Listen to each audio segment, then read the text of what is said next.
सभी छोटे बड़े श्रोताओं को सुनीता भटनागर का प्यार भरा नमस्कार। ऑडियो स्टोरीज के हमारे चैनल कहानी जगत में आप सभी का स्वागत है। हिंदी कहानियों की श्रृंखला में आइए आज सुनते हैं सूर्य बालाजी द्वारा रचित कहानी फरिश्ते। बाबू साहब देवता समान आदमी हैं भैया जी, मेरी माँ बताती हैं और माँ को बड़ी बीबी जी ने बताया है। मैं तो सिर्फ कुन्नू बाबू के साथ खेलने के लिए रखा गया हूँ। फार्म के बीचों बीच कोठी है और आसपास सिवा सही संतरी के कोई है नहीं।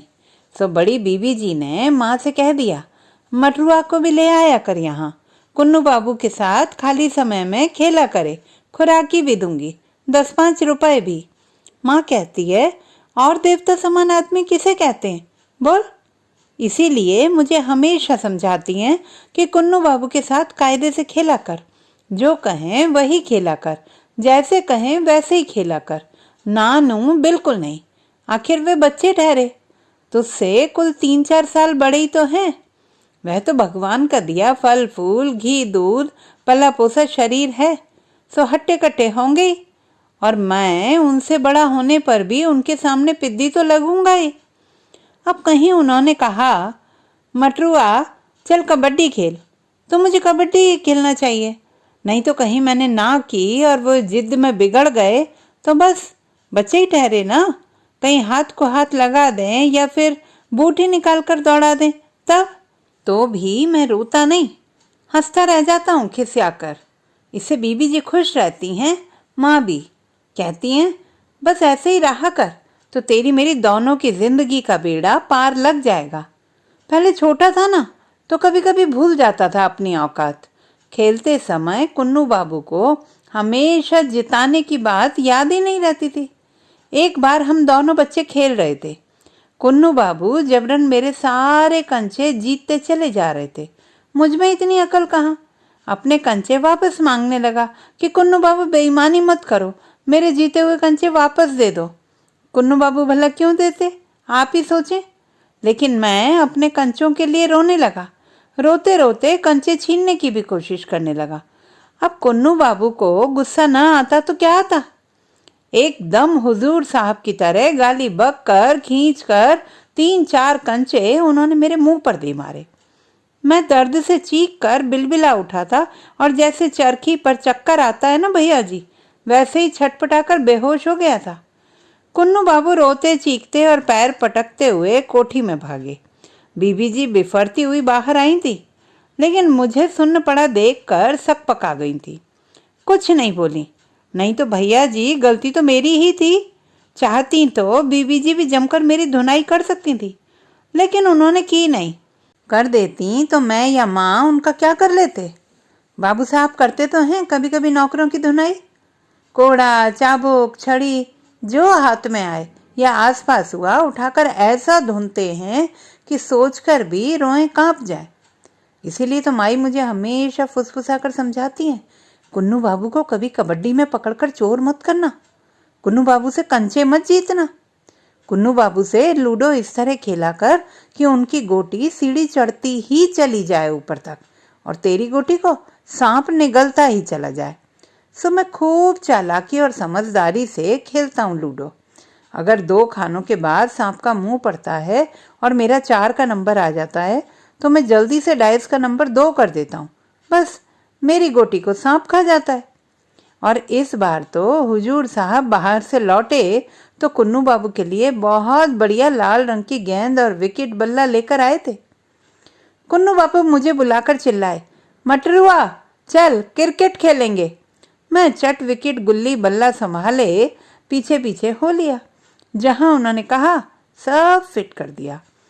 कुन्नू बाबू को सिर्फ बल्ला मारने का ही शौक है, इसीलिए तो मैं गेंद ही फेंकता हूँ हमेशा। पर गेंद फेंकना आसान काम नहीं है भैया जी, हमेशा संभाल कर चौकस होकर फेंकना पड़ता है कि कुन्नू बाबू के हाथ पैर या माथे पर न लग जाए। बहुत तेजी से न मार दूं, ज्यादा धीरे से भी नहीं, बस ऐसी ही गेंद जाकर कुन्नू बाबू के बल्ले से आप टकराए और ऐसे टकराए कि कुन्नू बाबू हुमक कर बल्ला मारे तो दूर निकल जाए। जब दूर निकल जाती है तो कुन्नू बाबू खुश होकर चिल्लाते हैं, मटरुआ देख, छक्का लगाया है।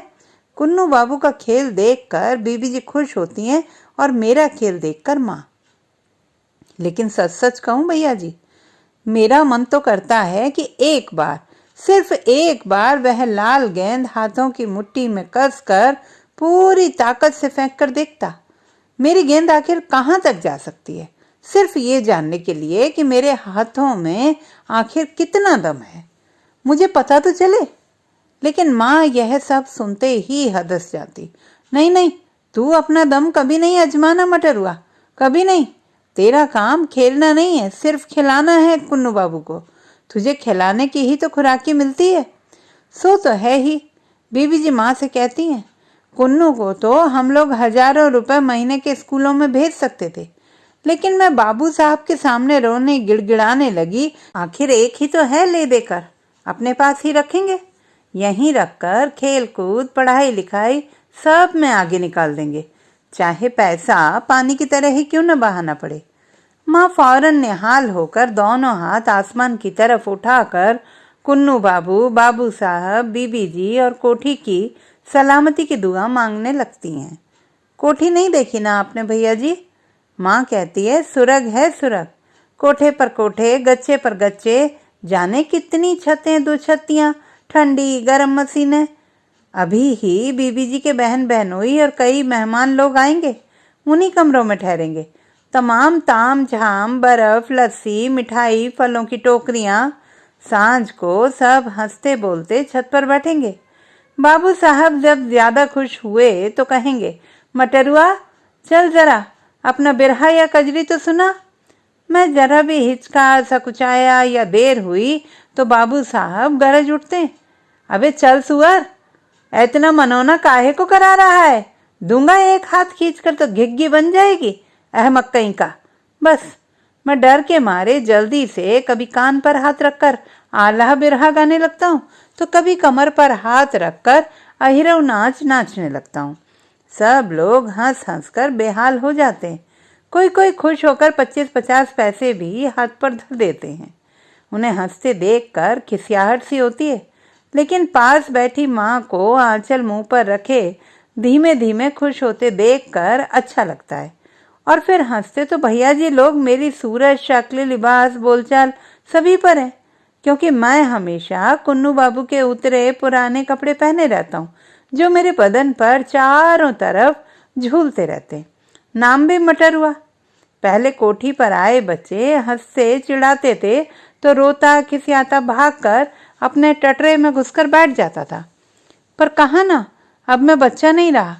माँ से बहुत तरह की बातें सुनकर होशियार हो गया हूँ।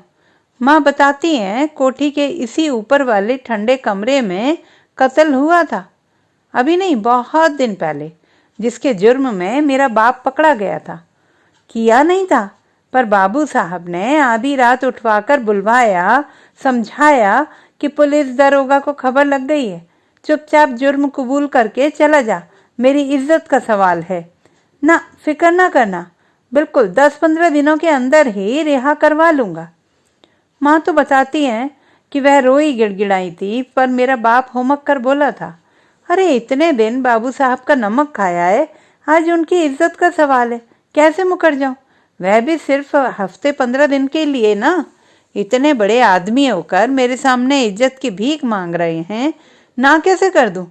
सो पुलिस दरोगा के सामने बिना कुछ बोले कहे चुपचाप सिर झुकाए मेरा बाप हथकड़ी पहने उनकी गाड़ी में बैठ गया था।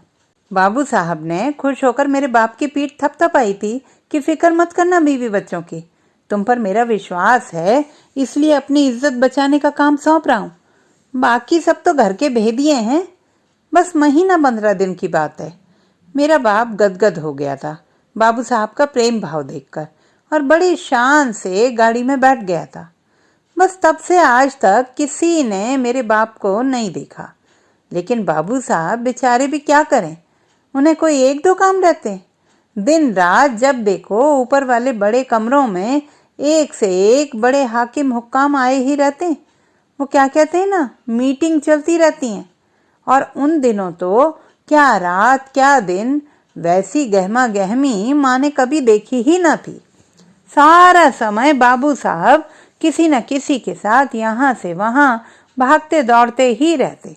पुलिस दरोगा घेरे ही रहते। अब उनसे पूछने बोलने का टाइम किधर। माँ हफ्ते 4 दिन पर डरते सहमते बीबी जी से पूछने लगी। बीबी जी उसके 2-4 दिन बाद बाबू साहब से पूछती, फिर माँ को बताती कुछ दिन और लगेंगे। और उसके बाद तो बाबू साहब और बीबी जी एकाएक जो बाहर गए तो महीनों लौटे ही नहीं। अब उन लोगों से भी इस तरीके की बात हर समय तो नहीं पूछी जा सकती ना। 2-4 जनों ने माँ के कानों में फुसफुसाया भैया जी कि बाबू साहब फुसलाते हैं, अब मटरू का बाप क्या लौटेगा, वहीं कहीं जेल में ही फांसी चढ़ गया होगा। माँ बीबी जी के सामने एक दिन रोई तो बाबू साहब फुफकार उठे, उससे पूछो कही किसने ये बात। माँ किसका नाम बताए, किससे दुश्मनाई मोल ले। जानती थी होगा कुछ नहीं, बस बाबू साहब उस आदमी को मार मार कर चमड़ी उधेड़ देंगे। बाबू साहब से ज्यादा सच कौन बोलेगा। उन्होंने कहा तो बहुत दूर के किसी जेल में है मेरा बाप, अब टाइम लगेगा ही। तब से कितने नौकर आए गए पर हम दोनों की खुराकी चली रही है ना। अब यही देखिए बीबी जी बाबू साहब यहाँ अस्पताल तक आए। बीबी जी ने मुझसे बात भी की, समझाया कि सब संयोग है मटरुआ, तू तो गिरा अपने से ही ना। कुंदन तो बच्चा ठहरा, खेल खेल में डाल हिला दिया, तूने बेवकूफ़ी कर दी, डाल तो तुझे पकड़े ही रहना था ना। खैर तू ठीक हो जाएगा, यही तो मैं भी माँ से कहता हूँ भैया जी, पर वह समझे तब ना। वह तो जब कोई नहीं होता तब मेरी आंखों पर हथेलियां फेर कर डहक डहक कर रोने लगती हैं। मैंने उसे समझाया कि एक से भी उतना ही देख सकते हैं जितना दूसरी से, और पैर के लिए तो डॉक्टर लोगों ने कहा ही है कि हड्डी जुड़ जाएगी और मैं एक पैर से मचक मचक कर आराम से जिंदगी बसर कर सकता हूँ। लेकिन माँ को तो जैसे ये सब बातें समझ ही नहीं आती। बीबी जी भी कितना ख्याल रखती है मेरा। उस दिन थर्मस में दूध और पाव रोटी लाई थी मेरे लिए, निकाल कर मुझे देने लगी तो मैं तो भौंचक्का हुआ बॉडम सा उन्हें देखता ही रह गया। लेकिन तब तक तो फोटोग्राफर ने फटाक से फोटो खींच ली और मुझसे बोला, अरे जानता क्या है बॉडम, तेरी फोटो शहर के अखबार में छपेगी। मैं और माई दोनों निहाल हो गए। बाबू साहब भी लंगड़दीन कहकर मुझसे बड़े प्यार से बोलते, क्यों बे लंगड़दीन, खूब मजे से कट रही है ना, तोड़ ले नरम बिस्तर।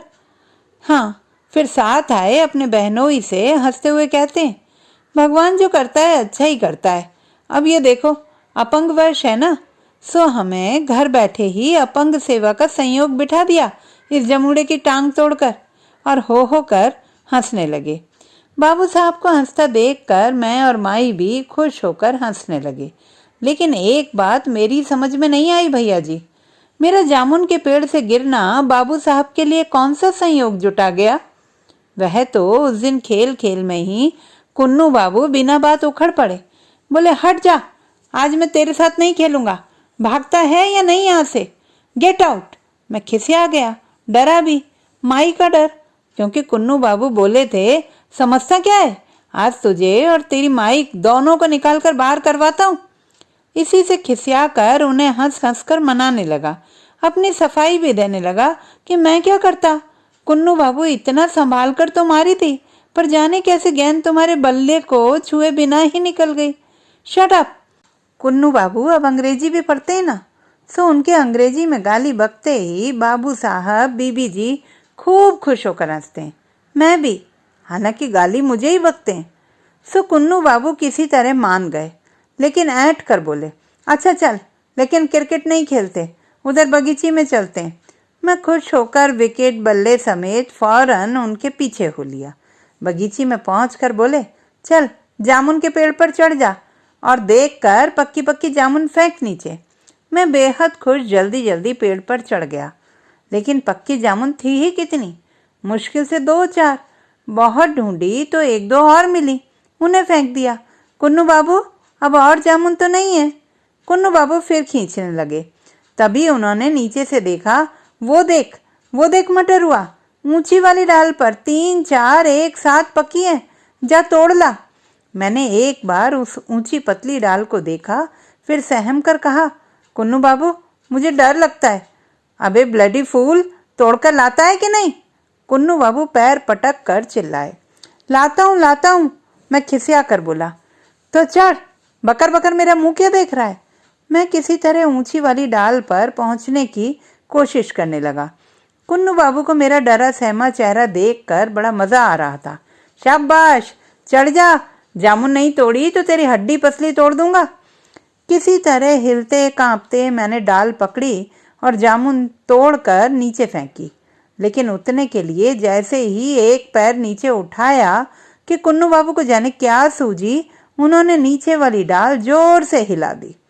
मैं इस सब से पूरी तरह बेखबर संभलते संभलते भी जोर से चीख मारकर झाड़ के नीचे बजरी पर आ गिरा। बस उसके बाद मुझे कुछ नहीं मालूम भैया जी। आंखें खुली तो यहाँ अस्पताल में माई पगली की तरह रोई जा रही थी। गलती हो गई भैया जी, होशियार रहना था।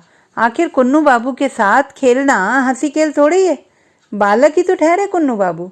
बाबू साहब कल ही तो आए थे बीबी जी के साथ, मेरे लिए एक सेब लाए थे। सेब भैया जी, उनकी भी मुझे सेब देते हुए फोटो खींची। माई को भी उन लोगों ने लुगरी फुगरी पहने पीछे खड़ा कर लिया और मुस्कुराने को कहा। बाद में सब लोगों के बीच में कुन्नू बाबू मचक मचक कर लंगड़ा कर बताने लगे कि अब मटरुआ अस्पताल से छूटने के बाद कैसे चला करेगा।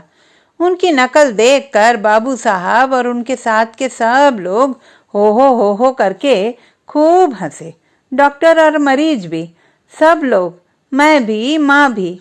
लेकिन सबके जाने के बाद मैंने देखा कि माँ तो हथेलियों के बीच लुगरी के चोहर से चेहरा ढांपे हिलक हिलक कर रोए जा रही थी और मैं समझता था कि वह भी सबके साथ हंस रही है। तो दोस्तों, ये थी हमारी आज की कहानी। आपको कैसी लगी कमेंट बॉक्स में लिखना ना भूलें। चैनल को सब्सक्राइब करें, लाइक करें और मित्रों के साथ शेयर करें।